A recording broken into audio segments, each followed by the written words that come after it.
back to the dirty controllers. All I did was I put the controllers and all their parts in this water to soak for an hour, pulled them out, and then scrubbed them in the sink.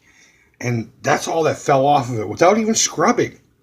I mean, that's gross. Imagine the amount of disease that could come of this. Zombie apocalypse. Rock and roll. It's been about 24 hours and it's completely dry. We went to Legoland this morning. Then we had some lunch at Burger King. I don't like Burger King, but whatever. So I took my X-Acto blade and I trimmed away all the excess around where the D-pad and the buttons go. And of course around the edges of the controller.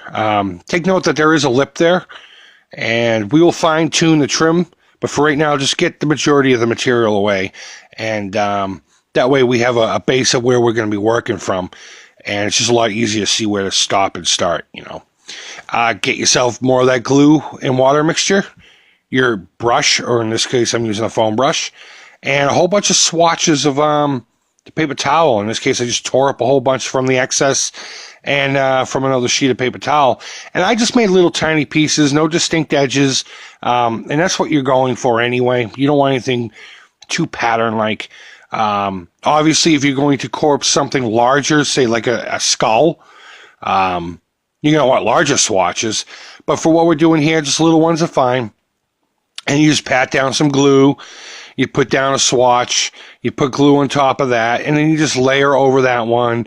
And then you put one over here on the left and then one over here on the right. And you just want to just randomly hit the place with paper towel and glue.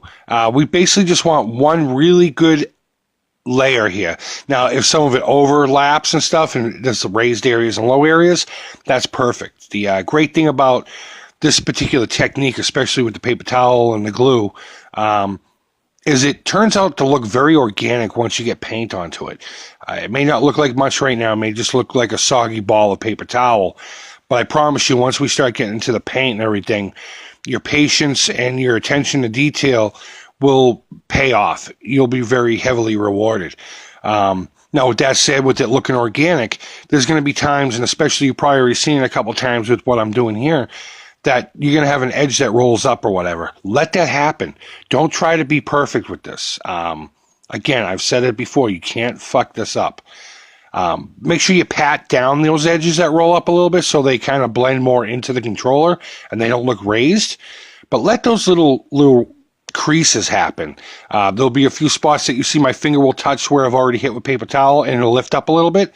I just pat that down with a little bit of glue, and in some cases it leaves an imprint, or sometimes it leaves a small raised area.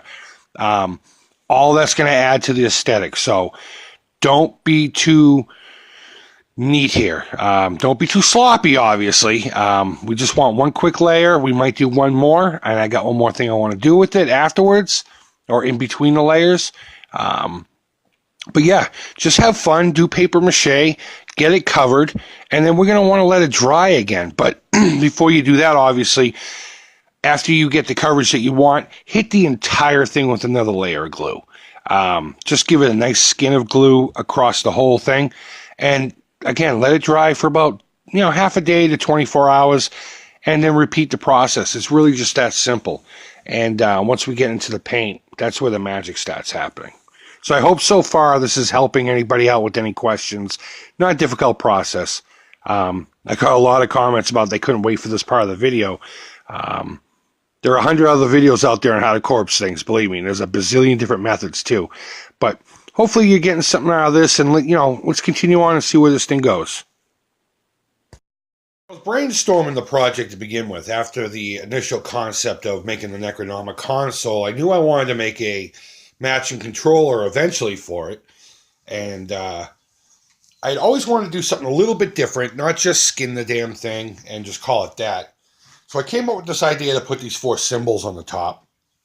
Now, these 4 symbols come from, I searched on Google, basically, I think it was Evil Dead, Necronomicon, Alphabet. And of course, a whole shit ton popped up.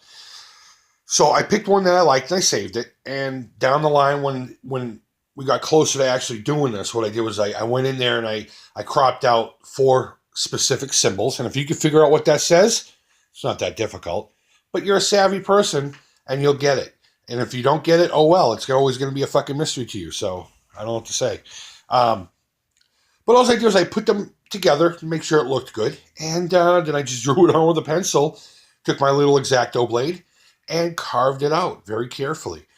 And that's really all there is to that. I mean, the whole idea here is this is supposed to look like it was carved into the flesh of whatever skin this thing came off of.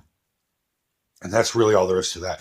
So one more layer of skin, I'm thinking. I'm not going to go too heavy because there's a lot of detail that I know the camera's not picking up that I'm really enjoying, especially in this area. I know on the camera it looks real thin, but there's a lot of really cool creases and little lines and veiny looking things that just naturally happened. And again, that's why I love using this specific method. There are a ton of other methods, as I've said. Some people even go so far as to use like saran wrap. Like if you have a larger prop that you want to make a full corpse for your Halloween display or something, or just to have a corpse in the house because you're a weirdo like me, wrap the thing in a ton of saran wrap and hit it with a heat gun. And as it melts down, it creates these little voids and holes and wrinkles. And once you paint it, it actually looks disgusting as hell. But that's it. I'm not going to keep you too much longer here.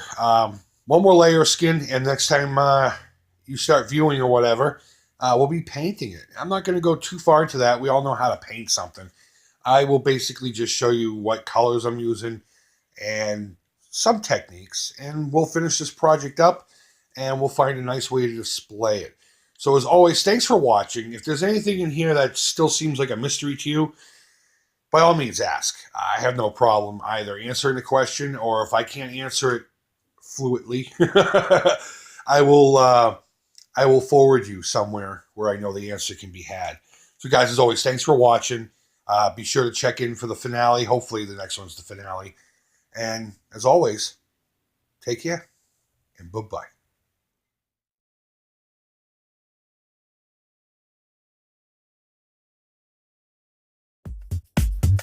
Hey, what's up, folks? The Creep here. Thank you, as always, so much for watching. If you enjoyed this video, be sure to subscribe for more. You can follow The Creep on social media, and feel free to reach out at any time here on YouTube, Facebook, Instagram, and Twitter.